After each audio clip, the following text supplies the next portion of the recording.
আসসালামু আলাইকুম আর রহমতুল্লাহি ওবরাকাতুহু। সুধী দর্শক, আমার নাজমুল ইসলাম চ্যানেল থেকে আপনাদের সবাইকে শুভেচ্ছা রইল।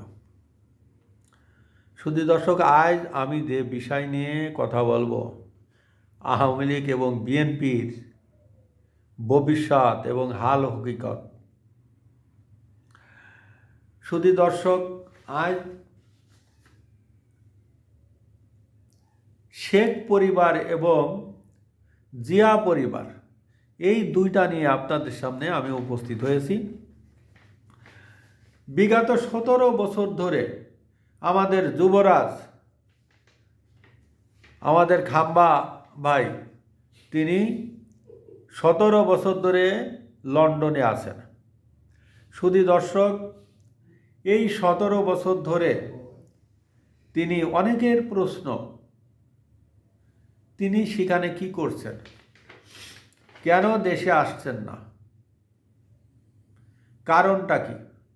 তিনি দলের কোনো খবর, ওই যখন ইলেকশন আসে তখন দলের নমিনেশন দেন। সেই নমিনেশন নিয়ে আমরা অনেক কিছু শুনি। আমি একটা ঘটনা আপনাদেরকে বলি। গত 24-এর যে ইলেকশন হলো, এই 24-এর ইলেকশন এবং 24-এর ইলেকশনের আগে সম্ভবত 18 সালে এক ভদ্রলোক থাকে, হুজুর, সে দুবাই থাকতো, জনাব তারেক রহমান তাকে নমিনেশন দিয়েছে কোথায় জানেন? বাগের সামনে, নারায়ণগঞ্জের বাগ বলে শামীম উসমান, সেই শামীম উসমানের সাথে। তা শামীম উসমান তার জনসভায় বলছে পাবলিককে যে, ভাই, আমি মজা পাইলাম না। কেন মজা পাইলাম না? কারণ আমার সাথে যে লড়বে বিএনপির প্রার্থী, এর নামও তো আমি জানি না, আর চিনিও না। আপনারা কি চেনেন নাকি? তো জনগণ বলছে, আমরা তো চিনি তো দূরে কথা, নামও তো কখনো শুনি, বিএনপির লোকও জানে না। এই ভদ্রলোক কই থেকে আসলো, আসে 18 সালে নমিনেশন দিল। পরে শুনলাম যে ডিল ফাইনাল, পদ্মার আড়ালে অনেক কিছু হয়েছে।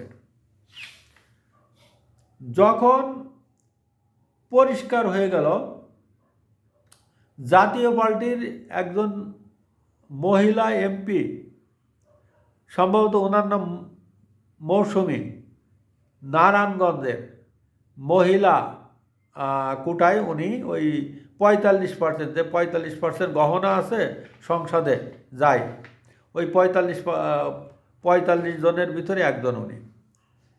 জাতীয় পার্টির সাথে দ্বন্দ্ব লাগিয়েছিল। তারপরে উনি এক সাক্ষাৎকারে বললেন তিনি নাকি 5 কোটি টাকা দিয়ে এই এমপি প্রার্থী কিনেছেন। চিন্তা করতে পারিছেন? তো মৌসুমী, সে যদি 5 কোটি টাকা দিয়ে জাতীয় পার্টির এমপি প্রার্থী কেনে, তাহলে বিএনপি এই ভদ্রলোককে দুবাই থেকে টেনে নিয়ে ওখানে যে সেট করেছে, বাগের সামনে ফেলাইছে, তার কোনো খবরও পাওয়া যায়নি।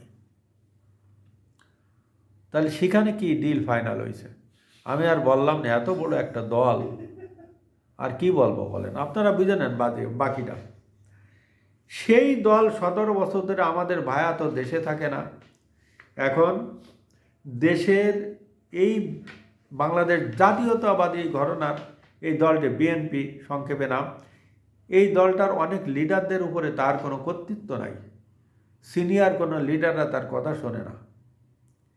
এমনি যখন ইলেকশন আসে, সিনিয়র লিডাররা ঢাকার পুরনো মার্কেট চকবাজারে গিয়ে কয়েক ড্রাম তেল কেনে, তারপরে ঘষা মাজা শুরু করতে থাকে। আর কী সব উদ্ভট কথা সামনে মাইক পাইলে বলা শুরু করে। এটা বললাম না, অনেক সম্মানিত ব্যক্তিরা অসম্মানজনক কথাবার্তা বলে, এটা ভাষায় প্রকাশ করা যাবে না। আমাদের এই দলটা বিভিন্ন গ্রুপ উপগ্রুপে এখন বিভক্ত হয়েছে।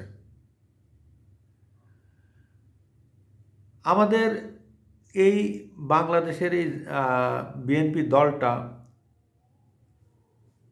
বর্তমান যে কর্ণধার সাবেক প্রধানমন্ত্রী বেগম খালেদা জিয়া, তিনি এভারকেয়ার হাসপাতালে আছেন। এই এভারকেয়ার হাসপাতালে দেখার জন্য তার পুত্রবধূ বাংলাদেশে আসছেন। তার আগের দিন ফখরুল সাহেবকে জিজ্ঞেস করা হয়েছিল, একজন সাংবাদিক জিজ্ঞেস করেছেন, স্যার জুবাইদা কি আসছেন নাকি? অবশ্যই এই সাংবাদিকরা কিন্তু বিভিন্ন মিডিয়ায় শুনেছে। তার উপরে ফখরুল সাহেব মিজাজ হারাই ফেলাইছে, উল্টাপাল্টা অনেক কথাবার্তা বলেছেন। সম্মানিত ব্যক্তি, বাংলাদেশে খুব ভালো লোক ফখরুল সাহেব, অনেক ভদ্রলোক এবং ভালো লোক। মাঝে মধ্যে উনি খেই হারিয়ে ফেলেন, কারণ খেই হারাবে না কি করবে? ওনার মতন একজন সিনিয়র লিডার 17 বছর ধরে পুলিশের রুলের বাড়ি খাইছেন, আবার শ্বশুর বাড়ি যায় ডিম খাইছেন, তাহলে ওনার তো খেয়েই তো হারাবে। ওনার তো আসলে এই যে ব্রেনে কাজ করছে না। আমার মতন বয়স হয়ে গেছে, আর এখন মাথাটা ঠিক রাখতে পারে না। এই দেখেন না, আমি অনেক সময় উল্টাপাল্টা কিছু বলে ফেলি, তা আপনারা আমাকে মাফ করবেন, ক্ষমা সুন্দর দৃষ্টিতে দেখবেন। সুধী দর্শক, এই আমাদের জুবাইদা, আমাদের বিএনপির জুবাইদা রহমান আসছেন। উনি আসছেন, বিএনপির সিনিয়র লিডাররা কেউ জানে না। তাহলে দলের সাথে যদি তারেক সাহেবের ভালো সম্পর্ক থাকতো, তাহলে বিএনপিকে বলতো, সিনিয়র লিডারদের বলতো যে জুবাইদা যাচ্ছে, তোমরা একটু রিসিভ করো। তিনি একাই এয়ারপোর্টে, তিনি যে এয়ারপোর্টে এসে নেমে এভারকেয়ারে আসছেন, কেউ জানে না, কোনো লিডার জানে না। এমনকি বাংলাদেশের সাংবাদিকরা জানে যে এয়ারপোর্ট থেকে উনি উঠিয়েছেন। তারপরেও বিএনপির কেউ খবর রাখে না। এবং কোনো এই যে বিএনপি তো রাম রাজত্ব করেছে, মাঠ ঘাট নদী নালা খাল বিল, এমনকি ভাই আমি এর আগের কন্টেন্টে বলেছি, পতিতালয়ও বাকি নাই, ওখান থেকেও পিঠ খাইতেছে, ওখান থেকেও খাইতেছে, সব দখল করে নিছে। তারিখ দিয়া মাঝে মধ্যে শুনি প্রায় 400-র মতন নাকি বহিষ্কার করেছে। আবার যাদের বহিষ্কার করেছে তারা আবার বিএনপির আবার হাইকমান্ডের অনেক লিডারদের পিছনে পিছনে ঘোরে। ওই লিডাররা আবার বলে যে এই যখন ছবি উঠায় তখন আসিস না সামনে, বুঝলেন? এই আছে দলের অবস্থা। আর বেশি কিছু বললাম না। এখন আমাদের এই সাবেক প্রধানমন্ত্রী খালেদা জিয়া যখন এভারকেয়ারে ভর্তি হয়েছেন, তখন এই এসএসএফের সদস্যদের দিছে, এর আগে দেয়নি। ওই হাসপাতালে ভর্তি হয়েছে, সম্ভবত ইউনিসেফ দিছেন যে যদি আজরাইল ঢোকে তাহলে আজরাইল থামাইব, যে এই মুহূর্তে দিস না, 16ই ডিসেম্বরে জানিস। 16ই ডিসেম্বরে নিলে 15 আগস্টে একটা ঝামেলা করা হয়েছে, 16ই ডিসেম্বর নিলে আর একটা ঝামেলা করা হবে। চিন্তা করেছেন? এই জন্য আজরাইলকে আবার কে ঢুকতে দিবে না। এখন ওখানে কি হচ্ছে আল্লাহ জানে। সুধী দর্শক, তারেক জিয়া সাহেব দীর্ঘ 17 বছর ধরে দেশের বাইরে আছেন। দলের অনেকের প্রতি তার কোনো নাই, অনেক ক্ষমতায় তিনি হারাইছেন। বিশেষ করে সিনিয়র কোনো লিডাররা তার কথা মানে না। আমি একজন লিডারের কথা বলছি, তিনি তো ডাইরেক্ট শুট আউট করে দেন। তিনি আছে সাবেক মেজর আখতারুজ্জামান, উনি তো শুনতেই পারে না। এখন কি বলতে পারি বলেন? এরকম বিএনপির অনেক সিনিয়র লিডাররা কোনো কথাই বলেন না। এদিকে আওয়ামী লীগ সভানেত্রী জননেত্রী শেখ হাসিনা, তিনি দল ছেড়ে তিনি ইন্ডিয়া আছেন।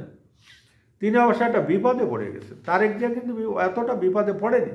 তারেক জিয়া যাওয়ার সময় দলিলে সিগনেচার করে গেছেন, এটা শোনা যায়, আমরা জানি না।